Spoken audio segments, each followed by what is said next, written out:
ನಮಸ್ಕಾರ ಸ್ನೇಹಿತರೆ. ಇಂದಿನ ವಿಡಿಯೋದಲ್ಲಿ ವರಮಹಾಲಕ್ಷ್ಮಿ ಹಬ್ಬ, ವರಗಳನ್ನು ಕರುಣಿಸುವ ತಾಯಿಯ ಆರಾಧನೆ, ಸೌಭಾಗ್ಯದ ಸಂಕೇತ ಮತ್ತು ಭಕ್ತಿಯ ಹಬ್ಬ, ಇದರ ಬಗ್ಗೆ ತಿಳಿದುಕೊಳ್ಳೋಣ. ನಮ್ಮ ಹಿಂದೂ ಸಂಪ್ರದಾಯದಲ್ಲಿ ಪ್ರತಿಯೊಂದು ಹಬ್ಬಕ್ಕೂ ತನ್ನದೇ ಆದ ಹಿನ್ನೆಲೆ, ತಿಥಿ, ನಕ್ಷತ್ರ, ಪುರಾಣ ಕಥೆ ಮತ್ತು ಆಚರಣಾ ವೈಶಿಷ್ಟ್ಯತೆವಿದೆ. ಕೆಲವು ಹಬ್ಬಗಳು ನಿರ್ದಿಷ್ಟ ತಿಥಿಯಂದು ಬಂದರೆ ಕೆಲವು ನಿರ್ದಿಷ್ಟ ನಕ್ಷತ್ರದಂದು ಆಚರಿಸಲ್ಪಡುತ್ತದೆ. ಆದರೆ ಶ್ರಾವಣ ಮಾಸದಲ್ಲಿ ನಾಗರ ಪಂಚಮಿಯ ನಂತರ ಶ್ರಾವಣ ಪೌರ್ಣಮಿಗೂ ಮುನ್ನ ಬರುವ ಶುಕ್ರವಾರದಂದು ಆಚರಿಸಲಾಗುವ ವರಮಹಾಲಕ್ಷ್ಮಿ ಹಬ್ಬಕ್ಕೆ ತನ್ನದೇ ಆದ ವೈಶಿಷ್ಟ್ಯವಾದ ಸ್ಥಾನವಿದೆ. ಶ್ರಾವಣ ಮಾಸವೆಂದರೆ ಹಬ್ಬಗಳ ಮಾಸ.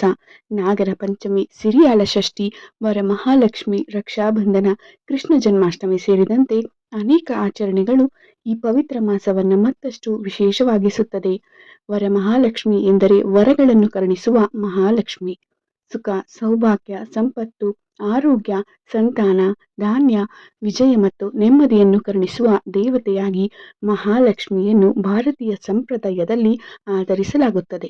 ವಿದ್ಯೆಗೆ ಬ್ರಹ್ಮನ ಪತ್ನಿಯಾದ ಸರಸ್ವತಿ ಆದಿದೇವತೆಯಾದರೆ, ಸಂಪತ್ತು ಮತ್ತು ಸೌಭಾಗ್ಯಕ್ಕೆ ಮಹಾವಿಷ್ಣುವಿನ ಪತ್ನಿಯಾದ ಮಹಾಲಕ್ಷ್ಮಿಯೇ ಆದಿದೇವತೆ ಎಂಬ ನಂಬಿಕೆ.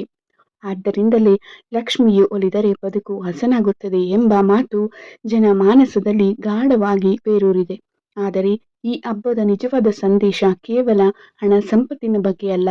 ಮನೆಯಲ್ಲಿರುವ ಸಂತೋಷ, ಆರೋಗ್ಯ, ಸೌಹಾರ್ದ, ಪರಸ್ಪರ ಪ್ರೀತಿ ಮತ್ತು ಧಾರ್ಮಿಕ ನಂಬಿಕೆಯೂ ಕೂಡ ನಿಜವಾದ ಸಂಪತ್ತೇ ಎಂಬುದನ್ನು ವರಮಹಾಲಕ್ಷ್ಮಿ ಹಬ್ಬ ನೆನಪಿಸುತ್ತದೆ. ಮಹಾಲಕ್ಷ್ಮಿಯ ಆವಿರ್ಭಾವ ಸಮುದ್ರ ಮಂಥನದ ರೋಚಕ ಕಥೆಯನ್ನ ಕೇಳೋಣ ಸ್ನೇಹಿತರೆ. ಮಹಾಲಕ್ಷ್ಮಿ ವ್ರತದ ಕಥೆ. ಮಹಾಲಕ್ಷ್ಮಿಯ ಆವಿರ್ಭಾವಕ್ಕೆ ಸಂಬಂಧಿಸಿದ ಪ್ರಸಿದ್ಧ ಕಥೆ ಕ್ಷೀರಸಾಗರ ಮಂಥನ. ದೂರ್ವಾಸ ಮಹರ್ಷಿಗಳ ಶಾಪದಿಂದ ದೇವೇಂದ್ರನು ತನ್ನ ವೈಭವ ಮತ್ತು ರಾಜ್ಯವನ್ನು ಕಳೆದುಕೊಂಡಾಗ ಸ್ವರ್ಗಲಕ್ಷ್ಮಿಯು ಸ್ವರ್ಗವನ್ನು ತೊರೆದಳು. ಪರಿಣಾಮವಾಗಿ ದೇವಲೋಕದಲ್ಲಿ ದಾರಿದ್ರ್ಯ ಮತ್ತು ಅಶಾಂತಿ ಆವರಿಸಿತು. ದೇವತೆಗಳು ಬ್ರಹ್ಮದೇವನ ನೇತೃತ್ವದಲ್ಲಿ ಮಹಾವಿಷ್ಣುವಿನ ಮೊರೆ ಹೋದರು. ಅಮೃತವನ್ನು ಪಡೆಯಲು ದೇವತೆಗಳು ಮತ್ತು ಅಸುರರು ಸೇರಿ ಕ್ಷೀರಸಾಗರವನ್ನ ಮಂಥನ ಮಾಡಲು ನಿರ್ಧರಿಸಿದರು. ಮಂದಾರ ಪರ್ವತವನ್ನು ಕಡೆಗೋಲಾಗಿ ಮತ್ತು ವಾಸುಕಿಯನ್ನು ಹಗ್ಗವಾಗಿ ಬಳಸಿಕೊಂಡು ನಡೆದ ಈ ಮಹಾಮಂಥನದಿಂದ ಅನೇಕ ಅದ್ಭುತ ವಸ್ತುಗಳು ಮತ್ತು ದೈವಿಕ ಶಕ್ತಿಗಳು ಹೊರಹೊಮ್ಮಿದವು. ಅವುಗಳಲ್ಲಿ ಮಹಾಲಕ್ಷ್ಮಿಯ ಆವಿರ್ಭಾವವು ಒಂದು.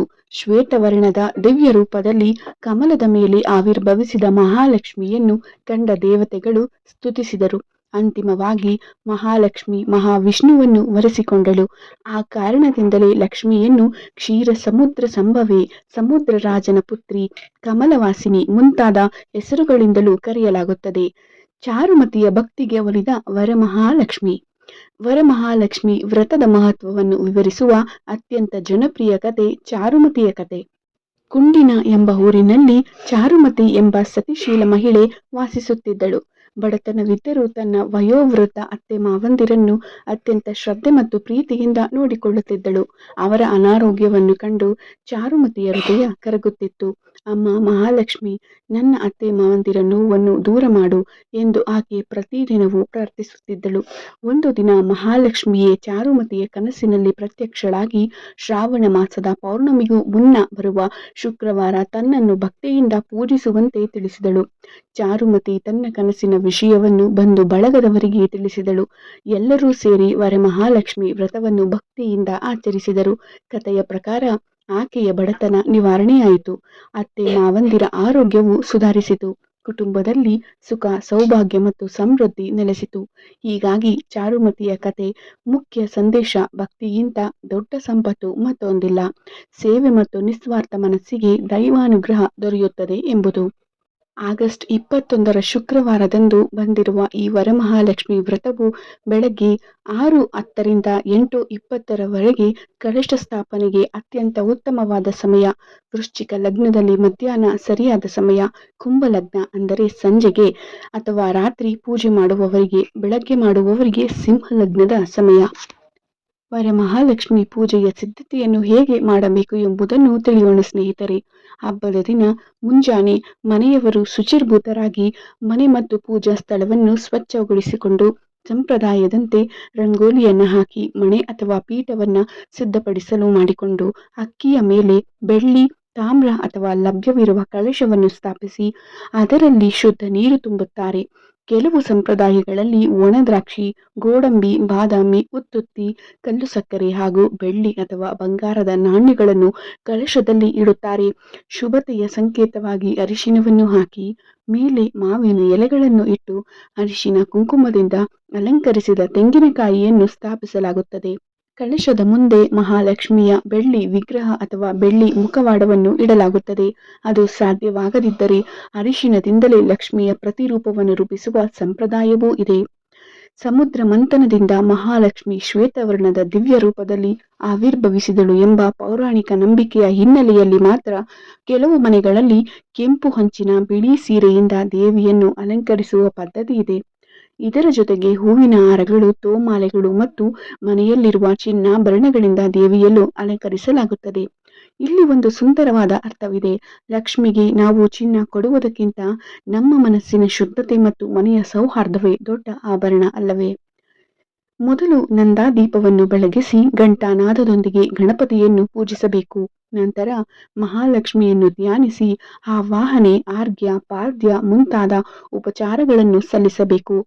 ಮಹಾಲಕ್ಷ್ಮಿಯ ವಿಗ್ರಹಕ್ಕೆ ಕೆಲವು ಸಂಪ್ರದಾಯಗಳಲ್ಲಿ ಹಾಲು, ಮೊಸರು, ತುಪ್ಪ, ಜೇನುತುಪ್ಪ ಮತ್ತು ಸಕ್ಕರೆಯಿಂದ ಪಂಚಾಮೃತ ಅಭಿಷೇಕ ಮಾಡುತ್ತಾರೆ. ನಂತರ ಅರಿಶಿನ, ಕುಂಕುಮ, ಗಂಧ, ಹೂವುಗಳು ಮತ್ತು ವಿವಿಧ ಪತ್ರಗಳಿಂದ ದೇವಿಯನ್ನು ಅರ್ಚಿಸಲಾಗುತ್ತದೆ. ನೈವೇದ್ಯವಾಗಿ ಹಣ್ಣುಗಳು, ಒಬ್ಬಟ್ಟು, ಸಜ್ಜಪ್ಪ, ವಿವಿಧ ಬಗೆಯ ಉಂಡೆಗಳು ಹಾಗೂ ಮನೆಯ ಸಂಪ್ರದಾಯದ ವಿಶೇಷ ಅಡುಗೆಗಳನ್ನು ಅರ್ಪಿಸಲಾಗುತ್ತದೆ. ಅಂತಿಮವಾಗಿ ತುಪ್ಪದ ಬತ್ತಿಯಿಂದ ಮಹಾಮಂಗಳಾರತಿಯನ್ನು ಮಾಡಿ ಮಂತ್ರಪುಷ್ಪ ಸಮರ್ಪಿಸಬೇಕು. 12 ಗಂಟುಗಳ ದಾರ ಅಥವಾ ಒಂದು ವಿಶೇಷವಾದ ಸಂಪ್ರದಾಯವನ್ನು ರೂಢಿಯಲ್ಲಿ ಮಾಡಿಕೊಂಡು ಬಂದಿದ್ದಾರೆ. ವರಮಹಾಲಕ್ಷ್ಮಿ ವ್ರತದ ಅತ್ಯಂತ ವಿಶಿಷ್ಟ ಆಚರಣೆಗಳಲ್ಲಿ 9 ಅಥವಾ 12 ಗಂಟುಗಳ ದಾರವು ಒಂದು. ಸುಮಾರು 2 ಗೇಣಿನಷ್ಟು ಉದ್ದದ 9 ಹಸಿ ದಾರಗಳನ್ನು ಅಥವಾ 12 ದಾರಗಳನ್ನು ತೆಗೆದುಕೊಂಡು ಅವುಗಳಿಗೆ 12 ಅಥವಾ 9 ಗಂಟುಗಳನ್ನು ಹಾಕಿ ಸ್ವಲ್ಪ ನೀರಿನಲ್ಲಿ ನೆನೆಸಿ ಅರಿಶಿನ ಹಚ್ಚುತ್ತಾರೆ. ನಂತರ ಸೇವಂತಿಗೆ ಹೂವನ್ನು ಕಟ್ಟಿ ದೇವಿಯ ಪಕ್ಕದಲ್ಲಿ ಇಟ್ಟು ಪೂಜಿಸುತ್ತಾರೆ. ಪೂಜೆ ಮುಗಿದ ನಂತರ ಮನೆಯ ಹೆಣ್ಣು ಮಕ್ಕಳು ಮತ್ತು ಮುತ್ತೈದೆಯರು ಹಿರಿಯರಿಂದ ಆ ದಾರವನ್ನ ಕಂಕಣದಂತೆ ಬಲಗೈಗೆ ಕಟ್ಟಿಸಿಕೊಳ್ಳುತ್ತಾರೆ. ಕೆಲವು ಕುಟುಂಬಗಳಲ್ಲಿ ಈ ದೇವರನ್ನು ಮುಂದಿನ ಗೌರಿ ಹಬ್ಬದವರೆಗೆ ಸಂರಕ್ಷಿಸಿ ನಂತರ ಗೌರಿ ಗಣೇಶ ಹಬ್ಬದ ಆಚರಣೆಯ ಸಂದರ್ಭದಲ್ಲಿ ವಿಸರ್ಜಿಸುವ ಪದ್ಧತಿಯೂ ಇದೆ. ವರಮಹಾಲಕ್ಷ್ಮಿ ಪೂಜೆ ಕೇವಲ ಮನೆಯೊಳಗೆ ಮುಗಿಯುವುದಿಲ್ಲ. ನೆರೆಹೊರೆಯ ಮುತ್ತೈದೆಯರನ್ನು ಕರೆದು ಅರಿಶಿನ, ಕುಂಕುಮ, ತಾಂಬೂಲ, ದಕ್ಷಿಣೆ, ಬಳೆ, ರವಿಕೆ, ಹಣ ಮತ್ತು ಕಣ, ಸೀರೆ ಮುಂತಾದವುಗಳನ್ನು ನೀಡುವ ಪದ್ಧತಿ ಇದೆ. ಕೆಲವು ಮನೆಗಳಲ್ಲಿ ಅಕ್ಕಿ, ತೆಂಗಿನಕಾಯಿ ಮತ್ತು ಇತರ ಮಂಗಳ ದ್ರವ್ಯಗಳನ್ನು ಸೇರಿಸಿ ಪೂಜೆಗೆ ಕೊಡುತ್ತಾರೆ. ಇದು ಕೇವಲ ಧಾರ್ಮಿಕ ವಿಧಿಯಲ್ಲ. ನಾನು ಮಾತ್ರ ಸುಖವಾಗಿರಬೇಕು ಎನ್ನುವುದಕ್ಕಿಂತ ನಮ್ಮ ಸುತ್ತಲಿನ ಮಹಿಳೆಯರು ಸುಖ ಸೌಭಾಗ್ಯದಿಂದಿರಲಿ ಎಂಬ ಆರೈಕೆಯ ಸಾಮಾಜಿಕ ರೂಪವೇ ವಾಯನದಾನ. ಪೂಜೆಯಲ್ಲಿ ಗಮನಿಸಬೇಕಾದ ಕೆಲವು ಸಂಗತಿಗಳು. ವರಮಹಾಲಕ್ಷ್ಮಿ ವ್ರತವನ್ನು ಆಚರಿಸುವಾಗ ಕೆಲವು ಕುಟುಂಬಗಳಲ್ಲಿ ವಿಶೇಷ ನಿಯಮಗಳನ್ನು ಪಾಲಿಸುತ್ತಾರೆ. ಪೂಜೆಗೆ ಕುಳಿತುಕೊಳ್ಳುವ ಮುತ್ತೈದೆ ರೇಷ್ಮೆ ಸೀರೆ ಧರಿಸುವುದು, ಕೂದಲನ್ನು ಬಿಚ್ಚಿಡದೆ ಜಡೆ ಹಾಕಿಕೊಳ್ಳುವುದು, ಹಣೆಯಲ್ಲಿ ಕುಂಕುಮ ಧರಿಸುವುದು ಮುಂತಾದವು ಸಂಪ್ರದಾಯದ ಭಾಗವಾಗಿದೆ.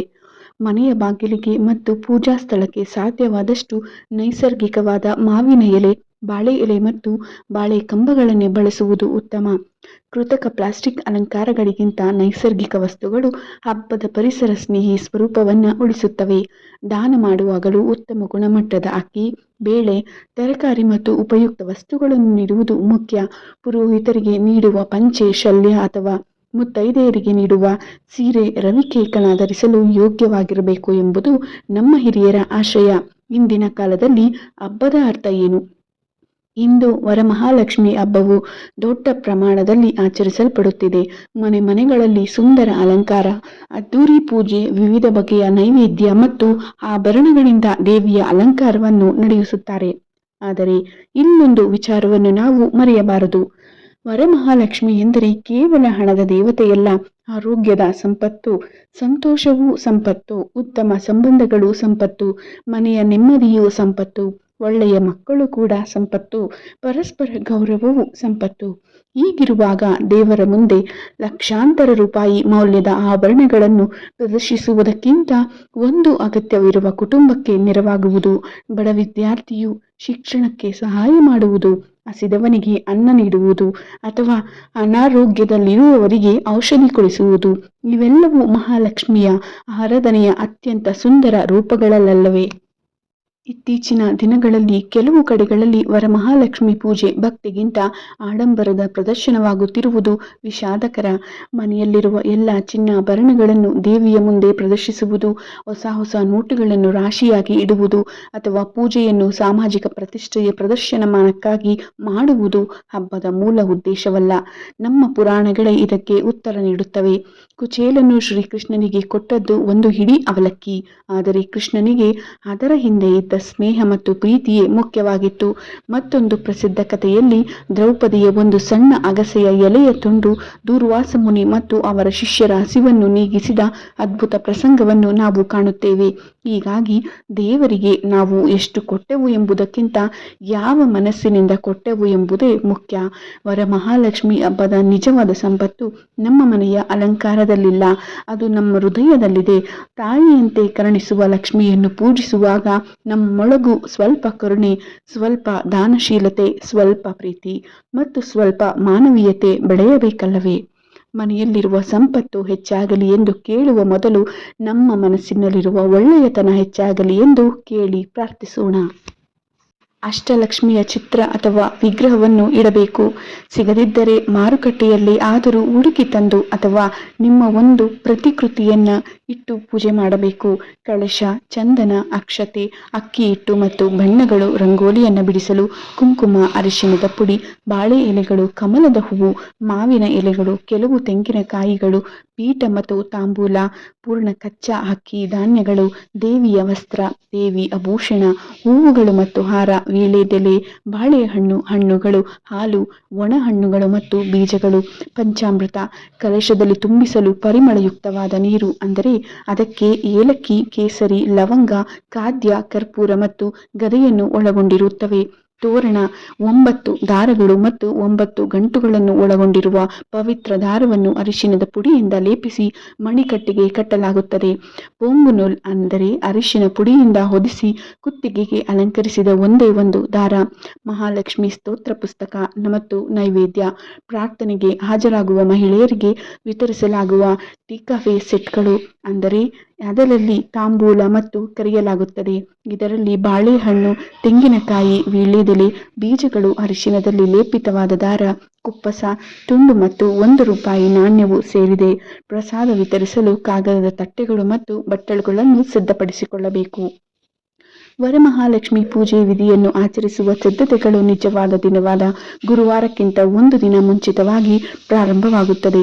ಮಹಿಳೆಯರು ಗುರುವಾರ ಬೆಳಗ್ಗೆ ಬೇಗನೆ ಎದ್ದು ಎಲ್ಲ ಪೂಜಾ ಪಾತ್ರೆಗಳನ್ನು, ಕಳಶ, ಮಡಕೆ ಜೊತೆಗೆ ಸ್ವಚ್ಛಗೊಳಿಸುತ್ತಾರೆ.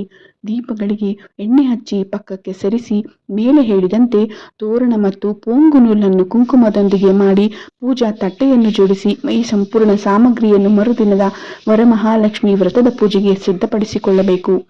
ಗುರುವಾರ ಸಂಜೆ ಸುಮಾರು 5:30ರ ಸುಮಾರಿಗೆ ನಿಮ್ಮ ಮನೆಯ ಎಲ್ಲ ಕೊಠಡಿಗಳ ಪ್ರವೇಶ ದ್ವಾರವನ್ನು, ನೆಲವನ್ನು ಗುಡಿಸಿ ಮತ್ತು ಒರೆಸುವ ಮೂಲಕ ಸ್ವಚ್ಛಗೊಳಿಸಿ. ಶುಚಿಗೊಳಿಸಿದ ನಂತರ ಪ್ರವೇಶ ದ್ವಾರದ ಪ್ರತಿ ಮೂಲೆಯಲ್ಲಿ 2 ಸಾಲು ಕುಂಕುಮ ಮತ್ತು 1 ಸಾಲು ಅರಿಶಿಣವನ್ನು ಹಚ್ಚಿ. ಈಗ ಈ ರೇಖೆಗಳ ಮೇಲೆ ಚಂದನ ಮತ್ತು ಕುಂಕುಮ ಚುಕ್ಕೆಗಳನ್ನು ಹಚ್ಚಿ. ಈಗ ದೀಪ ಹಚ್ಚಿ ಸ್ವಲ್ಪ ನೈವೇದ್ಯ ಅರ್ಪಿಸಿ. ಈಗ ಮರದ ಹಲಗೆಯನ್ನು ವರಮಹಾಲಕ್ಷ್ಮಿಯ ವಿಗ್ರಹ ಅಥವಾ ಚಿತ್ರದ ಮುಂದೆ ಇರಿಸಿ ಅದರ ಮೇಲೆ ಬಾಳೆ ಎಲೆಯನ್ನು ಇರಿಸಿ ಮತ್ತು ಅದರ ಮೇಲೆ 1 ಹಿಡಿ ಹಸಿ ಅಕ್ಕಿಯನ್ನು ಹರಡಿ. ಮರುದಿನಕ್ಕೆ ಇದನ್ನೆಲ್ಲ ಸಿದ್ಧ ಮಾಡಿಕೊಳ್ಳಬೇಕು ಆಗಿರುವ ವ್ರತ. ಈ ಮೇಲಿನ ವಿಧಾನವು ಮರುದಿನ ಅಂದರೆ ಶುಕ್ರವಾರದಂದು ಬರುವ ಹಬ್ಬ ಪೂರ್ವ ಸಿದ್ಧತೆಯಾಗಿದೆ. ಲಕ್ಷ್ಮೀ ದೇವಿಯನ್ನು ನಮ್ಮ ಮನೆಗಳಿಗೆ ಸ್ವಾಗತಿಸಲು ಮತ್ತು ನಮ್ಮ ಕುಟುಂಬಕ್ಕೆ ಸಮೃದ್ಧಿ, ಉತ್ತಮ ಆರೋಗ್ಯ, ಸಂಪತ್ತು, ದೀರ್ಘಾಯುಷ್ಯ ಮತ್ತು ಸಂತತಿಯನ್ನು ದಯಪಾಲಿಸಲು ವರಮಹಾಲಕ್ಷ್ಮಿ ವ್ರತವನ್ನು ಆಚರಿಸಲಾಗುತ್ತದೆ. ಗಮನಿಸಿ ಸ್ನೇಹಿತರೆ, ಪರಿಮಳಯುಕ್ತ ನೀರಿನಿಂದ ತುಂಬಿದ ಕಳಶವನ್ನು ಗುರುವಾರ ಸಂಜೆ ಇಡಬೇಡಿ, ಏಕೆಂದರೆ ಅದನ್ನು ನಿಜವಾದ ಪೂಜಾ ಸಮಯದಲ್ಲಿ ಮಾತ್ರ ಶುಕ್ರವಾರದಂದು ಇಡಬೇಕು. ಶುಕ್ರವಾರದಂದು ವಿವಾಹಿತ ಮಹಿಳೆಯರು ಬೆಳಗ್ಗೆ ಬೇಗನೆ ಎದ್ದು ಸ್ನಾನ ಮುಗಿಸಿ ರೇಷ್ಮೆ ಸೀರೆ ಉಟ್ಟು ಚಿನ್ನದ ಆಭರಣಗಳನ್ನು ಧರಿಸಬೇಕು. ವರಮಹಾಲಕ್ಷ್ಮಿ ಪೂಜೆ ಮುಗಿಯುವವರೆಗೆ ಉಪವಾಸ ಮಾಡಬೇಕು. ಮರದ ಹಲಗೆಯ ಮೇಲೆ ಬಾಳೆ ಎಲೆಯನ್ನು ಇರಿಸಿ ಬಾಳೆ ಎಲೆಗಳ ಮೇಲೆ ಒಂದು ಇಡೀ ಅಕ್ಕಿ ಕಾಳುಗಳನ್ನು ಹಾಕಿ ಪರಿಮಳಯುಕ್ತ ನೀರಿನಿಂದ ತುಂಬಿದ ಕಳಶವನ್ನು ತೆಂಗಿನಕಾಯಿ ಮತ್ತು ವೀಳ್ಯದೆಲೆಗಳೊಂದಿಗೆ ಈ ಅಕ್ಕಿ ಕಾಳುಗಳ ಮೇಲೆ ಇರಿಸಬೇಕು. ಈಗ ಹೊಸ ಬ್ಲೌಸ್ ಪೀಸ್ ಅಥವಾ ತುಂಡನ್ನು ನಿಮ್ಮ ತೆಂಗಿನಕಾಯಿಯನ್ನು ಶಂಕುವಿನ ಆಕಾರದಲ್ಲಿ ಮಡಚಿ ನಿಮ್ಮೆದುರಿಗೆ ಇರುವ ತೆಂಗಿನಕಾಯಿಯ ಮುಖಕ್ಕೆ ಅರಿಶಿನವನ್ನು ಹಚ್ಚಿ ಮೂಗುತಿ, ಅಲಂಕಾರಿಕ ಕಣ್ಣುಗಳು ಮತ್ತು ಕಂಠಹಾರದಂತಹ ಆಭರಣಗಳಿಂದ ಅಲಂಕರಿಸಿ ನೀವು ಮಾರುಕಟ್ಟೆಯಲ್ಲಿ ಸುಲಭವಾಗಿ ಲಭ್ಯವಿರುವ ದೇವಿಯ ರೆಡಿಮೇಡ್ ಮುಖ ಅಥವಾ ಪಾತ್ರೆಯನ್ನು ಸಹ ಖರೀದಿಸಬಹುದು. ತೆಂಗಿನಕಾಯಿಯ ಕುತ್ತಿಗೆಗೆ ಅಥವಾ ವರಮಹಾಲಕ್ಷ್ಮಿ ಮಾತೆಯ ಮುಖದ ಸುತ್ತಲೂ ನೂಲನ್ನು ಕಟ್ಟಿಕೊಳ್ಳಿ. ಪುಂಗವನ್ನು ಮಂಗಳ ಸೂತ್ರವೆಂದು ಪರಿಗಣಿಸಲಾಗುತ್ತದೆ. ದೇವಿಯ ಹಣೆ, ಕಾಲುಗಳು ಮತ್ತು ಕೈಗಳಿಗೆ ಚಂದನ ಮತ್ತು ಕುಂಕುಮ ಟೆಕ್ಗಳನ್ನು ಹಚ್ಚಬೇಕು. ಈಗ ತುಪ್ಪದ ದೀಪ ಹಚ್ಚುವ ಮೂಲಕ ಪೂಜೆಯನ್ನು ಪ್ರಾರಂಭಿಸಿ. ನೀವು ಶಕ್ತಿ ತುಂಬಿದ ಲಕ್ಷ್ಮಿ ಯಂತ್ರಗಳನ್ನು ಬಳಸುವ ಮೂಲಕ ಅಥವಾ ದಾನಿಸುವ ಮೂಲಕ ಲಕ್ಷ್ಮೀ ದೇವಿಯನ್ನು ಪೂಜಿಸಬಹುದು. ಲಕ್ಷ್ಮೀ ಮಂತ್ರವನ್ನು ಧ್ಯಾನಿಸಬಹುದು. ಓಂ ರೀಂ ಶ್ರೀಂ ಲಕ್ಷ್ಮೀಭ್ಯೋ ನಮಃ. ಓಂ ರೀಂ ಶ್ರೀಂ ಲಕ್ಷ್ಮೀಭ್ಯೋ ನಮಃ. ನೀವು ಕಮಲದ ಬೀಜದ ಮಣಿಯ ಮೇಲೂ ಲಕ್ಷ್ಮೀ ಮಂತ್ರವನ್ನು ಜಪಿಸಬಹುದು. ನೀವು ಅರ್ಹ ಬ್ರಾಹ್ಮಣರ ಅಡಿಯಲ್ಲಿ ಮಹಾಲಕ್ಷ್ಮಿ ಪೂಜೆಯನ್ನು ಸಹ ಮಾಡಬಹುದು. ಈ ದಿನದಂದು ಇದು ಹೆಚ್ಚು ಶಿಫಾರಸು ಮಾಡಲಾಗುವ ಚಟುವಟಿಕೆಯಾಗಿದೆ. ಲಕ್ಷ್ಮೀ ದೇವಿಯನ್ನು ಪೂಜಿಸಲು 2 ಮಾರ್ಗಗಳಿವೆ. ದೈನಂದಿನ ಪ್ರಾರ್ಥನೆಗಳು ಮತ್ತು ಧನ್ತೆರಸ್ ಮತ್ತು ದೀಪಾವಳಿಯಂತಹ ಸಂದರ್ಭಗಳಲ್ಲಿ ವಿಶೇಷವಾದದ್ದು. ದೈನಂದಿನ ಪ್ರಾರ್ಥನೆಯಲ್ಲಿ ಧೂಪ ದ್ರವ್ಯಗಳನ್ನು ಸುಡುವುದು, ಎಣ್ಣೆ ದೀಪವನ್ನು ಬೆಳಗಿಸುವುದು ಮತ್ತು ಅವರಿಗೆ ನಮನ ಸಲ್ಲಿಸುವುದು ಸೇರಿದೆ. ಬಳಸುವುದು ಉತ್ತಮ ಕಮಲಗತ ಮಾಲ ಮತ್ತು ಸ್ಫಟಿಕ ಮಾಲ. ಅವರಿಗೆ ಜಪ ಮಾಡಲು ಮತ್ತು ಗುಲಾಬಿ ಮತ್ತು ಕಮಲದ ಹೂಗಳನ್ನು ಅರ್ಪಿಸಬೇಕು. ಮಂತ್ರಗಳನ್ನು ಪಠಿಸಲು ರುದ್ರಾಕ್ಷಿ ಮಣಿಯನ್ನು ಅಂದರೆ 7 ಮುಖಿ ರುದ್ರಾಕ್ಷಿಯನ್ನು ಸಹ ಬಳಸಬಹುದು. ಮಹಾಲಕ್ಷ್ಮೀ ದೇವಿಯು ಆಡುತ್ತಾರೆ. ಆದ್ದರಿಂದ 7 ಮುಖಿ ರುದ್ರಾಕ್ಷಿ ಮಣಿಗಳ ಮಾಲೆಯ ಮೇಲೆ ಲಕ್ಷ್ಮೀ ಮಂತ್ರಗಳನ್ನು ಪಠಿಸುವುದು ಅತ್ಯಂತ ಮಂಗಳಕರವಾಗಿದೆ. ಆಕೆಯನ್ನು ಪ್ರಾರ್ಥಿಸುವಾಗ ಮಣಿಗಳ ಮೇಲೆ ಈ ಕೆಳಗಿನ ಸರಳ ಮಂತ್ರಗಳನ್ನು ಸಹ ಪಠಿಸಬಹುದು. ಓಂ ಶೃಂಗಶ್ರೀಯೇ ನಮಃ. ಓಂ ಶ್ರೀ ಮಹಾಲಕ್ಷ್ಮೀ ನಮಃ. ಸಂಪತ್ತಿಗಾಗಿ ಇರುವ ಮಂತ್ರ. ಓಂ ಸರ್ವಬಾಧ ವಿನಿರ್ಮುಕ್ತೆ ಧನಧಾನ್ಯ ಸುತಾನ್ವಿತಃ ಮನುಷ್ಯೋ ಮತ್ಪ್ರಸಾದೇನ ಭವಿಷ್ಯತಿ ನ ಸಂಶಯಃ. ಓಂ ಸರ್ವಬಾಧ ವಿನಿರ್ಮುಕ್ತೋ ಧನಧಾನ್ಯ ಸುತಾನ್ವಿತಃ ಮನುಷ್ಯೋ ಮತ್ಪ್ರಧಾನೇ ಭವಿಷ್ಯತಿ ನ ಸಂಶಯಃ. ಎಲ್ಲ ದುಷ್ಟ ಶಕ್ತಿಗಳನ್ನು ನಿರ್ಮೂಲನೆ ಮಾಡುವ ಲಕ್ಷ್ಮೀ ದೇವಿಗೆ ನಾವು ನಮ್ಮ ನಮನಗಳನ್ನು ಅರ್ಪಿಸುತ್ತೇವೆ. ದಯವಿಟ್ಟು ಸಂಪತ್ತು ಮತ್ತು ಎಲ್ಲರಿಗೂ ಸಮೃದ್ಧ ಹಾಗೂ ಉತ್ತಮ ಭವಿಷ್ಯವನ್ನು ದಯಪಾಲಿಸಿ ಎಂದು ಕೇಳಿಕೊಳ್ಳುವ ಮಂತ್ರ. ಒಟ್ಟಾರೆ ಯಶಸ್ಸಿಗೆ ಮಂತ್ರ. ಶ್ರೀ ಮಹಾಲಕ್ಷ್ಮೀ ಚ ವಿದ್ಮಹೇ ವಿಷ್ಣುಪತ್ನಿ ಚ ಧೀಮಹಿ ತನ್ನೋ ಲಕ್ಷ್ಮಿ. ಓಂ ಶ್ರೀ ಮಹಾಲಕ್ಷ್ಮೀ ಚ ವಿದ್ಮಹೇ ವಿಷ್ಣುಪತ್ನಿ ಚ ಧೀಮಹಿ ತನ್ನೋ ಲಕ್ಷ್ಮಿ ಪ್ರಚೋದಯಾತ್. ನಾವು ವಿಷ್ಣುವಿನ ದೈವಿಕ ಪತ್ನಿಯಾದ ಶ್ರೇಷ್ಠ ದೇವಿಯನ್ನು ಧ್ಯಾನಿಸುತ್ತೇನೆ. ದಯವಿಟ್ಟು ನಮಗೆ ಹೆಚ್ಚಿನ ಬುದ್ಧಿಶಕ್ತಿ ದಯಪಾಲಿಸಿ. ಶ್ರೀ ವರಮಹಾಲಕ್ಷ್ಮೀ ದೇವಿಯ ಕೃಪೆಯಿಂದ ನಿಮ್ಮ ಮನೆಗಳಲ್ಲಿ ಸದಾ ಸುಖ, ಶಾಂತಿ, ಐಶ್ವರ್ಯ ಮತ್ತು ಆರೋಗ್ಯ ನೆಲೆಸಲಿ. ತಾಯಿ ಮಹಾಲಕ್ಷ್ಮಿಯ ಆಶೀರ್ವಾದದಿಂದ ನಿಮ್ಮ ಎಲ್ಲ ಸಂಕಷ್ಟಗಳು ದೂರವಾಗಿ ನಿಮ್ಮ ಮನದಾಳದ ಸತ್ಯಮನೆಗಳು ನೆರವೇರಲಿ. ವರಮಹಾಲಕ್ಷ್ಮಿ ವ್ರತವನ್ನು ಭಕ್ತಿಯಿಂದ ಆಚರಿಸುವ ಪ್ರತಿಯೊಬ್ಬರ ಕುಟುಂಬಕ್ಕೂ ತಾಯಿಯ ಅನುಗ್ರಹ ಸದಾ ಇರಲಿ ಎಂದು ಪ್ರಾರ್ಥಿಸೋಣ. ತಾಯಿ ಮಹಾಲಕ್ಷ್ಮಿಯ ಪಾದಕಮಲಗಳಿಗೆ ನಮ್ಮ ಭಕ್ತಿಪೂರ್ವಕ ನಮಸ್ಕಾರಗಳನ್ನು ಸಲ್ಲಿಸೋಣ. ಈ ಮಾಹಿತಿಯ ವಿಡಿಯೋ ನಿಮಗೆ ಇಷ್ಟವಾಗಿದ್ದಲ್ಲಿ ಒಂದು ಲೈಕ್ ಮಾಡಿ, ಶೇರ್ ಮಾಡೋದನ್ನು ಮರೆಯಬೇಡಿ. ಶ್ರೀ ಮಹಾಲಕ್ಷ್ಮಿಯ ದೇವಿಗೆ ಜಯ. ಮಹಾಲಕ್ಷ್ಮಿ ತಾಯಿಗೆ ಜಯ. ಸರ್ವರಿಗೂ ಶುಭವಾಗಲಿ, ಮಂಗಳವಾಗಲಿ.